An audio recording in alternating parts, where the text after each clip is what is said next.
नमस्कार मित्रांनो, आता आपण गप्पा मारणार आहोत, चर्चा करणार आहोत एका नवीन व्यवसायाविषयी. तो व्यवसाय आहे स्नॅक सेंटर. स्नॅक सेंटर म्हणजे काय? स्नॅक सेंटर म्हणजे चहा, वडापाव, भजी, पॅटीस, नंतर येते तुमचं भेळ, अ, मिसळ, हे सर्व पदार्थ तुमच्या स्नॅक सेंटरमध्ये असू शकतात. स्नॅक सेंटर चालू करण्यापूर्वी तुम्हाला अनुभव घेतलाच पाहिजे. अनुभव कुठून घ्यावा, कसा घ्यावा? कुठेही जे हॉटेल चालत असेल प्रकारे, चौकात असेल असे हॉटेल निवडून त्यांच्या मालकांना भेटून तुम्ही तुमचा अनुभवासाठी करत आहात असे न सांगता, तुम्हाला गरज आहे म्हणून तुम्ही सांगू शकता आणि एखाद्या हॉटेलमध्ये किंवा स्नॅक सेंटरमध्ये कामाला लागू शकता. तर कामाला लागल्यानंतर स्वतःहून डायरेक्ट एखादा स्नॅक सेंटर टाकावा, याच्यापेक्षा तुम्ही पूर्वी किमान 1 वर्षभर तरी त्याचा अनुभव घ्यावा, ही गोष्ट ग्राह्य धरली जाते.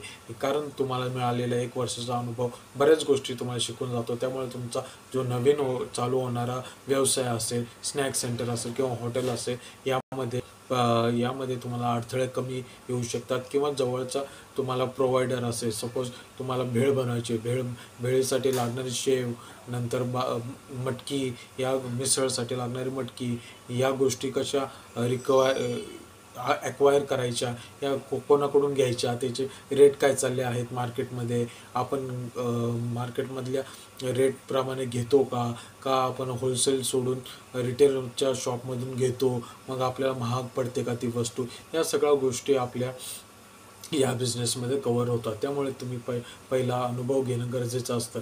त्यातल्या त्यात दुसरी महत्त्वाची गोष्ट म्हणजे माणूस जो निवडतो आपण, ज्याला कुक म्हणून तुम्ही बनवायला सांगता, तर ती व्यक्ती चांगली तिकडे काम करणारी असली पाहिजे, तिला अनुभव चांगला असला पाहिजे, तिचा पगार तुम्ही योग्य असं दिला पाहिजे.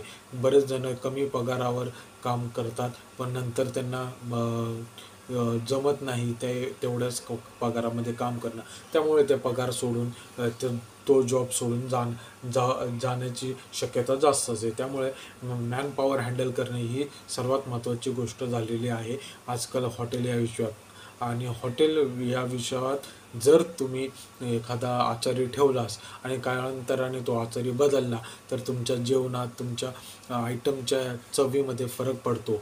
आणि चवीत फरक पडला तर तुमचे ग्राहक लोकही कमी होतात. कारण ते चवीवरून आपला हॉटेल, आपलं स्नॅक सेंटर हे त्यांनी चूज केलेलं असतं, की ह्यांचा वडापाव खरंच अतिशय चांगला मिळतो, ह्यांचा पॅटीस म्हणजे 1 नंबर आहे.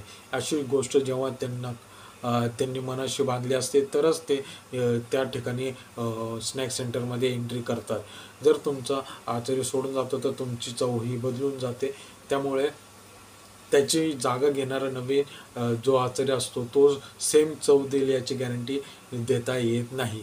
आणि दुसरी गोष्ट, जर ऐनवेळी आचार्याने मधून सुट्ट्या घेतल्या, 2-3 दिवस तो आलाच नाही, तर ते हॉटेल हँडल करण्यासाठी तुमची स्किल डेव्हलप झालेली असली पाहिजे. तुम्हाला स्वतःहून वडापाव, चहा या गोष्टी करता येणं गरजेचं आहे. धन्यवाद.